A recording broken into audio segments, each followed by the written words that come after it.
வணக்கம் நேர்களே, நான் உங்கள் ஆஸ்ட்ரோ பூர்ணா. இன்னைக்கு நாம பார்க்கக்கூடிய தலைப்பு பாத்தீங்கன்னா மே மாத பலன்களை பற்றி பார்க்க போறோம். இப்ப நம்ம மே மாசத்துல பாத்தீங்கன்னா நிறைய ஒரு கிரகங்களின் பெயர்ச்சிகள், வருட கிரகங்கள், மாத கிரகங்கள், இப்படி எல்லா கிரகங்களின் பெயர்ச்சி இருக்கிறதுனால எல்லாருக்குமே இதுல ஒரு முக்கியமான ஒரு மாதம், ஒரு திருப்பத்தை தரக்கூடிய ஒரு மாதமாக இருக்க போது. குரு பகவான் மே 15ஆம் தேதி பயிற்சி ஆகிறார். அடுத்து ராகு பகவான் மே 19ஆம் தேதி பயிற்சி ஆகிறார். 15ஆம் தேதி சூரியன் பயிற்சி ஆகிறார். 7ஆம் தேதியும் 24ஆம் தேதியும் புதன் பகவான் பயிற்சி ஆகிறார். மே 31ஆம் தேதி சுக்கிரன் பயிற்சி ஆகிறார். இந்த மாதிரியான கிரகங்களின் பெயர்ச்சி தான் இந்த மாதம் அதிகமாக இருக்க போது. அடுத்து அக்னி நட்சத்திரம் சொல்லக்கூடிய வெப்பம் அதிகமாக நிலவக்கூடிய ஒரு நாட்கள் தான் அந்த அக்னி நட்சத்திரம்னு சொல்லுவோம். இந்த நாட்கள் மே 4ஆம் தேதியிலிருந்து மே 28ஆம் தேதி வரைக்கும் இருக்கு.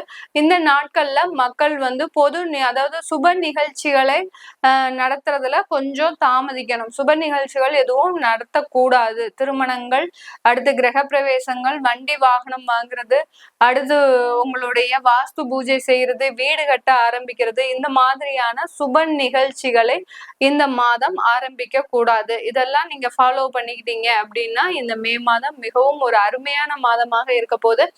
மகர ராசி என்பர்களுக்கு மே மாதம் ஒரு புத்துணர்ச்சியை கொடுக்கக்கூடிய ஒரு மாதமாக தான் இருக்க போது. 3ஆம் இடத்துக்கு சென்ற அந்த சனி பகவான், அடுத்து பாத்தீங்கன்னா உங்களுடைய ராசிக்கு 6ஆம் இடத்துல போன அந்த குரு பகவான், இது எல்லாமே பாத்தீங்கன்னா உங்களுக்கு நிறைய ஒரு மாற்றங்கள்.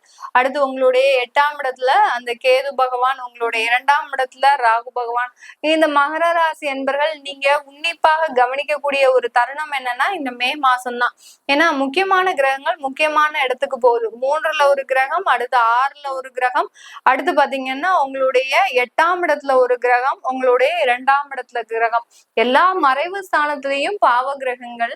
அடுத்து பாத்தீங்கன்னா ஒரே ஒரு இடம், அதாவது 6ஆம் இடத்துல மாத்திரம் அந்த குரு பகவான் வராரு. அதனால 2ஆம் இடத்துல அந்த ராகு பகவான். அதனால உங்களுக்கு ஒரு நிறைய ஒரு மாற்றங்கள், இது நாள் வரைக்கும் வாழ்க்கையில சில விதமான ஒரு மாற்றங்களை சந்திச்சிருக்கவே மாட்டீங்க. ஆனா இந்த மகர ராசி என்பர்கள் இந்த மாதத்துல இருந்து அதற்குண்டான ஒரு மாற்றங்கள்லாம் சந்திச்சிருப்பீங்க. 7.5 சனியின் பொழுது ஒரு இடத்துல இருந்து தவித்த இந்த மகர ராசி என்பர்கள் இப்போ வரக்கூடிய ஒரு இடமாற்றத்தின் மூலமாக அந்த இடத்துல ஒரு நல்ல வளர்ச்சியை சந்திக்கக்கூடிய ஒரு நேரமாக இருக்கும். இதெல்லாம் பார்த்துட்டு இந்த மகர ராசி என்பர்கள் என்ன பேசியிருப்பாங்க அப்படின்னா, நமக்கு இந்த மாதிரியான ஒரு யோசனைகள் முன்னாடியே தெரியாம போச்சே, நமக்கு ஏன் இந்த இடத்துல இருக்கக்கூடிய வாய்ப்புகள் நம்மளுக்கு தெரியாம போச்சே, நம்ம ஏன் இவ்வளவு நாள் கஷ்டப்பட்டோம், இது 7.5 சனியிலேயே தெரிஞ்சிருந்தா நம்மளுக்கு நல்லாவே இருந்திருக்குமே, இதை யாருமே நமக்கு சொல்லலையே அப்படின்ற மாதிரியாக எல்லாம் ஒரு மாற்றங்கள் ஏற்படக்கூடிய ஒரு டைம். 7.5 சனி தான் உங்களை எங்கேயுமே போக விடாது. அதனாலதானே நம்ம எங்க 7.5 சனியில கவனமா இருங்க, சில மாற்றத்தை செஞ்சுக்கோங்கன்னு சொல்றோம். ஆனா சில பேர் பாத்தீங்கன்னா, நாங்க சொந்த ஊர்ல தான் இருப்போம், சொந்த வீட்டுலதான் இருப்போம், சொந்த இடத்துலதான் இருப்போம் அப்படின்லாம் அடம் பிடிச்சு அதுக்குண்டான ஒரு கெட்ட பலன்களையும் அனுபவிச்ச நிறைய மகர ராசி என்பர்கள் இருக்கிறாங்க. அந்த இடத்துல ஏண்டா இருந்தோம் அப்படின்னு சொல்லக்கூடிய அளவிற்கு நிறைய ஒரு கெடு பலன்களை அனுபவித்த மகர ராசி என்பர்களுக்கு இந்த மே மாதத்துல இருந்து பெரிய ஒரு ரிலீஃப் கிடைக்கக்கூடிய ஒரு தருணமாக இருக்கும். உங்களுடைய 2ஆம் இடத்துல ராகு பகவான். ராகுன்றது பாத்தீங்கன்னா எல்லா விஷயத்திலையும் கட் பண்ணிக்கிட்டே இருக்கும். உறவுகள் மீதான ஒரு நம்பிக்கையை கட் பண்ணிக்கிட்டே இருக்கும். அதே சமயத்துல பொருளாதார வளர்ச்சியை கொடுத்துக்கிட்டே இருக்கும். 2ஆம் இடத்துல ராகு பகவான் இருக்கும்போது உங்களுடைய உறவுகள் மீதான ஒரு நம்பிக்கையை குறைச்சுக்கோங்க. எந்த அளவுக்கு நீங்க நம்பிக்கையோட இவங்க இருப்பாங்க, நமக்கு ஒரு நல்ல ஒரு உண்மையாக இருப்பாங்க நீங்க எப்போ நினைக்கிறீங்களோ அந்த இடத்துல இருந்தே அந்த ராகு பகவான் வேலை செய்ய ஆரம்பிச்சிருவார். அதனால யார் மீதும் பெரிய அளவுக்கு நம்பிக்கை வைக்காம அப்படியே உங்களுடைய வாழ்க்கை பயணத்தை நடத்துங்க. உங்களுக்கு அந்த பொருளாதார வளர்ச்சின்றது இந்த வருடத்துல இருந்து, இந்த மாதத்துல இருந்து கண்டிப்பாக கிடைக்கக்கூடிய ஒரு தருணமாக இருக்கும். உங்களுடைய கணவன் மனைவி உறவுன்றது கொஞ்சம் விரிசலாகக்கூடிய ஒரு நேரம் இந்த மகர ராசி என்பர்களுக்கு. இவங்க பேச்ச கேட்க மாட்டாங்க, மனைவி அவங்க பேச்ச கேட்க மாட்டாங்க. இந்த மாதிரியாக ஒரு விதண்டாவாதத்தினால சில பிரிவுகள், சில தேவையில்லாத சச்சரவுகள் ஏற்படக்கூடிய ஒரு மாதமாகவும் ஆரம்பமாகவும் இருக்கக்கூடிய ஒரு நேரமாக தான் இந்த மே மாதம் இந்த மகர ராசி என்பர்களுக்கு இருக்க போது. இந்த மகர ராசி என்பர்களுக்கு நீங்க வைத்த சேமிப்பு குறையக்கூடிய ஒரு நேரம். ஏழரை சனி ஃபுல்லா பாதுகாத்து கொண்டு வந்துட்டீங்க. எவ்வளவோ எனக்கு ஏழரை சனி நடக்குது, நான் எவ்வளவோ சேமிச்சு சேமிச்சு வைத்த பணம் நான் பாதுகாத்து கொண்டு வந்துட்டேன், இன்னமே எனக்கு எந்த பிரச்சனையும் வராது அப்படின்லாம் சில பேர் என்ன பண்ணிருப்பாங்க, அந்த ஏழரை சனிக்கு பயந்து பயந்தே அப்படியே எடுத்துட்டே வந்திருப்பாங்க. நம்ம ராகு பகவான் சும்மாவே விட மாட்டாரு. எங்க ஒளிச்சு வச்சிருந்தாலும் அந்த பணத்தை வெளியில கொண்டு வந்தே தீருவாரு இந்த 2ஆம் இடத்துல இருக்கக்கூடிய அந்த ராகு பகவான்.